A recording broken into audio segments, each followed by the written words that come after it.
ጭቃ ቤት ለመስራት አረብ ሀገር አልሄድም እያለች ላይቭ ላይ በቲክቶክ መለመን ስለለመደች ብዙ ልጆችን አስቀይማለች። እቺን ቪዲዮ ይዩና እንመለስ። ላላ አስገብተሽላታል ታዲያ? እኔ የጭቃ ቤት አለ ብዬ ቤት ሰራውን ብዬ ላወራ አልችልም። ሲደመርም እኔ የጭቃ ቤት ልሰራ ከሆነ እንትን የምለው አረብ ሀገር አልሄድም ለጭቃ። እንዴ የሆነች ልጅ አለች እዚህ አረብ ሀገር ነው ያለችው እና እንደዚህ የጭቃ ቤት ነው ስንት አመት ውጤት ትላለች።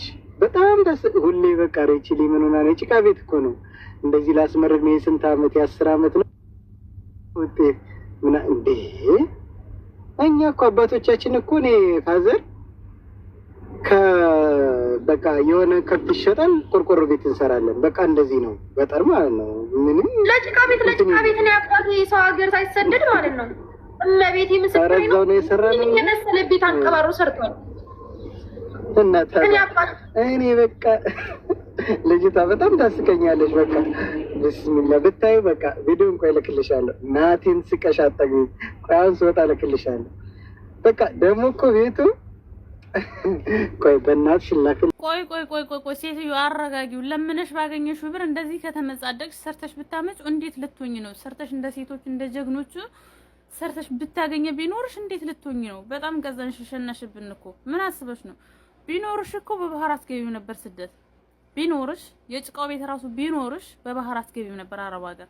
ስንት መከራ ስቃይ በልተሽ አረብ ሀገር ገብተሽ እዚህ ጋር ቁጭ ብለሽ እግርሽን ሰቅለሽ ባገኘሽው ጊፍት እንደዚህ መበጣጠስ ትንሽ አይከብድም? ትንሽ ሸም የለም? ሸም የሚባል የለም እንዴ? አረ እንደው አንዳንድ ሴቶች እፈሩ በቃ እንድንናገራችሁ ለምን ትጋብዙናላችሁ? እፈሩ። ሸም የሚባል ነገር አለ እኮ። እኔ ካየሁሽ ጀምሬ ቁጭ ብለሽ ቲክታክ ላይ ላይቭ ላይ እግርሽን ዘርግተሽ ስትለምኝ ነው የማይሽ። እንደለመንሽ ነው ስትሰሪያችሽ አላውቅም።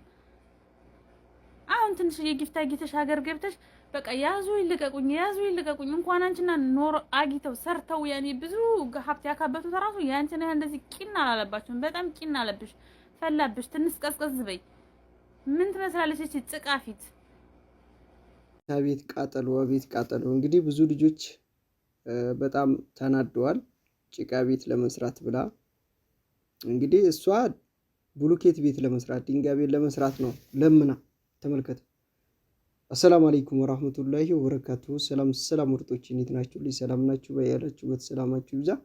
እንግዲህ አቤት አነጋገር። እኔ ምን እንደምል ብቻ አላውቅም።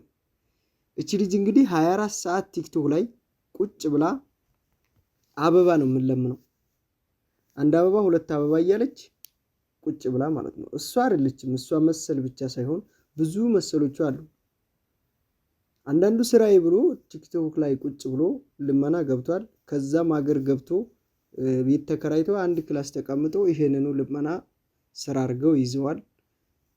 እውነት ነው እየተለወጡበት ነው። ግን ይሄን ያህል እሷ አገኘች። እሺ የእሷ እንጀራ በዛ ከሆነ እንዲህ ሌሎቹን ለመንካት ታወራለች። ረንዱ ስንት አቅር ያለው ሰው አለ። አረብ ሀገር ኖራለች እኮ ስንት አመት። እንግዲህ አሁን ተገብታ ወደ ሀገሯ ይሄንን ነገር ነው ስራ የጀመረችው። በቃ ምን ያደርጋሉ? አንድ ክላስ ብቻ ሰርተው ምግብ ራሱ ሰርተው አይበሉ። ቁጭ ብለው ሌሊቱም ቀኑም ስልክ ላይ ናቸው። ላይቭ ላይ ቁጭ በማለት ብቻ እንግዲህ ብዙ ሰዓቶችን ቆይተው አይናቸው ፍዝዝ አድርገው ነው ገንዘብ የሚያገኙት። እንዲህ በቀላሉ አይደለም የሚሰጠው ቲክቶክ ማለት ነውና ብዙ እህቶቻችን እንግዲህ ታናዳቸዋል። አይታችሁ አሁን እኔ የምትከታተሉት እንደገና ልትናደዱ ትችላላችሁ። ግን ብዙ ልጆች ቲክቶክ ላይ እቺ ልጅ አይታለች በቃ ታይታለችና ታናደውባት በቪዲዮም እንዲሰርቶ የመለሱላት ልጆች አሉ። እና እያወቃችሁ ግን ስተወሩ ማለት ነው። ጭቃ ቤት ብቻ የሰራ ብቻ አይደለም ያለው፣ ብሎኬት የሰሩ ልጆች አሉ። ኮንዶሚኒየም ባለ 2 መኝታ ያሰሩ አሉ። አረብ ሀገር ሄደው ብዙ ያሰሩ መኪና ይገዙ ብዙ ደረጃ የተለወጡበት ያሉ ልጆች አሉ። ጭቃ ቤትም የሚሰሩት ልጆች ግማሽ ቤተሰብ እያስተማረ ቤተሰብ እየረዳ ወይ ደግሞ ልጅ ወልዳችሁ ሄዳችሁ ልጃችሁን የምታሳድጉ ብዙ ዋስትና የምትከፍሉ ልጆች እና ብዙዎቻችን ረብቻ ልጅቱ በጣም ነው የምታናደው። ስለዚህ ምን ለማለት ፈልጌ ነው፣ እዚህ አገር ጭቃ ቤት ነው የሚሰሩት። አረብ ሀገር 10 ዓመት 15 ዓመት ተቀምጠው ጭቃ ቤት ነው የሚሰሩት እያለች ነው እንግዲህ አፏን የከፈተችው። ሙሉ ቪዲዮ አልተመለሰም። ስለዚህ አልሐምዱሊላህ ብቻ ጭቃ ቤት ነው ሁላችንም ያለን ከኔ ጀምሮ። እቺን ጭቃ ቤት ራሱ እንዴት ሆነን እንዳመጣን በላባችሁ የሆነ ነገር ሲመጣ ወላሂ ከባድ ነው። ቦታዎችን ህጋዊ ገዝታችሁ ብሎኬት መስራት ትችላላችሁ። አሁን እኮ ዋጋው ያው ሆኗል። እንጨት ቤት መስራትና ብሎኬት ቤት መስራት ዋጋው አንድ ነው። የምሬን ብሎኬት ስትገዙ የሚቸግራችሁ ትልቁ ነገር ከጭቃ ቤቱ ጋር የማይገናኘው ምን መሰላችሁ? መሰረቱ ነው። መሰረት ይፈልጋል። ድንጋይ ቤት አሁን ብሎኬት ቤት መጀመሪያ ከመሬት የሚወጣ መሰረት ይፈልጋል። ብዙ ድንጋዮችን ይበላል፣ ብዙ ሲሚንቶችን ይበላል። ከመሬት ውስጥ ጀምሮ ስለሚወጣ ማለት ነው። ዝም ብሎ ከላይ ቁጭ ቁጭ አይደረግም። መሰረት ከመሬት ስለሚወጣ ልክ እንደ ፎቅ ከመሬት መሰረቱ ብቻ ነው። የመሰረቱን ሂሳብ ካስገባን ከጭቃ ቤት ጋር አይገናኝም። በምን ይበልጠዋል? በመሰረት ይበልጠዋል። ከዛ በኋላ ሽቦ፣ ሽቦ አልኩኝ ብረት ማለት ነው። ስለዚህ ሂሳቡን ስትሰሩት እንጨት የምትገዙበትን ብሎኬት ትገዛላችሁ። ተመልከቱ፣ እንጨት የምትገዙበትን ብሎኬት ይገዛበታል። አንድ ነው ሂሳቡ። አንድ እንጨት ዛሬ ስንት ገብቷል? 60 ብር 70 ብር። አሁን ወደ 100 ብር ሳይገባ አይቀርም አንድ እንጨት። ብሎኬት ስንት ነው? 60 ብር 70 ብር። አንድ ነው አንድ ብሎኬት ማለት ነው። ያው አንድ ብሎኬት የእንጨቱ ያህል ባይረዝምም ወደ ጎን ስፋት አለው አንድ ብሎኬት። የእንጨቱን እንደዛ ትገዛላችሁ። ሲሚንቶ ነው።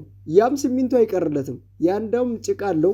ጭቃ ይመረግና የባለሙያ ያለው። ከዛ በኋላ ከጭቃ በኋላ ደግሞ ምን አለው? ሲሚንቶ ግርፍ አለው። ሽቦና ሲሚንቶ ተደርጎ ይገረፋል። ሶስተኛ ግርፍ ይገረፋል እስከ ቅርጻ ቅርጹ ማለት ነው። ያ ግን 2 ይደረግና አበቃ። ውሃ መጠጣት ብቻ ነው። አያችኋ? አንድ ነው ሂሳቡ። ቆርቆሮ ነው። ይሄም ቆርቆሮ ይመታል፣ ያም ቆርቆሮ ይመታል። ይሄም ውስጡ ጂፕሰን ይፈልጋል፣ ይሄም ውስጡ ጂፕሰን ይፈልጋል። በቃ አያችኋ? ሲሚንቶ አይቀርላችሁም። ያው ነው። ይሄም ውሃ ልክ ታስሮ ውሃ ልኩ ይጠጣል፣ ወለሉ ውስጡ ይመታል። የጭቃ ቤቱ ሁሉም ነገር እኮ አይቀርለትም። ልዩነቱ እንጨትና ጭቃ፣ ይሄንኛው ደግሞ አሸዋ ግርፍና ብሎኬት መሆኑ ነውና በቀላሉ አሪፍ ሰው ካላችሁ ብሎኬቱ እንዳውም ብዙ ብር አይፈጅባችሁም። ልዩነቱ ያው ነውና ጭቃ ቤት እያለች ስትሳደብ በጣም ታሳዝናለችና እሷ G+2 ልታሰራ ነው። ፎቅ ወደ ላይ አለ አይደል? አሁን ቲክቶክ ላይ ስለመጣች ትንሽ ብር እየወረደችላት ነው። ሳትለፋ 100,000 ብርና 50,000 ብር ከሰራች አሁን እናንተም ብትሆኑ ቦር አንዳንድ ልጆች ደሞዛችሁ 2,000 ሪያል ከሆነ 100,000 ታወርዳላችሁ። የምሬ ነው። ብቻ ስራችሁ ላይ ጠንክሩ። ምንዛሬው እዛ ላይ ሆኗልና የሰው እጅ መጠበቅ ተውት። ብቻ ብዙ ልጆች እንግዲህ አሁን ይሄ ቲክቶክ ሲፈልግ ይበላችኋል፣ ሲፈልግ ያስበላችኋል። ከዛ አንዱ ሰው ሰድባችሁ ከአንድ ሰው እንትን ስታረጉ ስንት ስፈተፍቱ አዳራችሁን እዚህ ደረጃ ላይ ለመድረስ እቺ ልጅ ብዙ ዋጋ ከፍላለችና ብቻ የሚያስጠላ ነገሮች አሉ። የምሬን ነው። አንበሳ እንዲወርድላቸው ገንዘብ እንዲሰጣቸው ሰውነታቸውን እስተማሳየት በግል ቁጥር ደግሞ ባዶ ሰውነት እርቃናቸውን እስተመላክ ደረጃ ይደረሱ ናቸው። አሁን ባለፈው አይታችኋል ቲክቶክ ላይ። እኔ እዚህ ጋር አላመጣሁባቸውም እና ስጦታ ቲክቶክ ላይ እንዲሰጣቸው እፍረተ ገላቸውን ሁሉ እስተማውጣት ብዙ ደረጃ ደርሰዋል። የምሬን እንደዚህ አርጋ ያመጣችው ገንዘብ ይሄንን ልስራ ካለች ለምን ረረ ብቻ ያስጠላል። ለዚህ ለማውራት ራሱ የሚዘገን ነውና ስለዚህ በርቱ ልላችሁ ነው። ይመቻችሁ፣ ጠንክሩ። እንደዚህ አርጋችሁ ሞክሩት። ጭቃ ቤት እያሉ ይሄ ነው አሁን ያለው የመጣው እንትን ይሄ ነው። ኢትዮጵያም ስትመጡ ይሄን ያህል ቆይታ እኮ እሷ ጭቃ ቤት ነው የሰራችው። ይሄንን ነው እኮ ያደረገችው። በቃ የሚታሰበው ያረክሽው ነገር ናት። ያረክሽውን ደግሞ ምን ያረጋሉ? ያበላሹብሻል። አትደነቂም። በቃ ልጅ እኮ እንዲህ አርጋ መታለች ብላ የሚያደንቅ ሰው የለም። ሰው አረብ ሀገር ሄዶ ይሄን ያረጋል ይላል። በቃ ብቻ እኔ አረብ ሀገር እንዴት አርገው እንደሚያዩት እኔ እንጃ። ብቻ አልሐምዱሊላህ እቺ ብቻ ሂዳ እንደማታውቀው ሰው ጭቃ ቤት ምናምን ብላ ስታወራ አናዳኝ ነው ወላይ እንዴት መጣላት ይሄን ነገር ደግሞ ጭራሽ ትቦላሪ ውስጥ ነበር መጨመር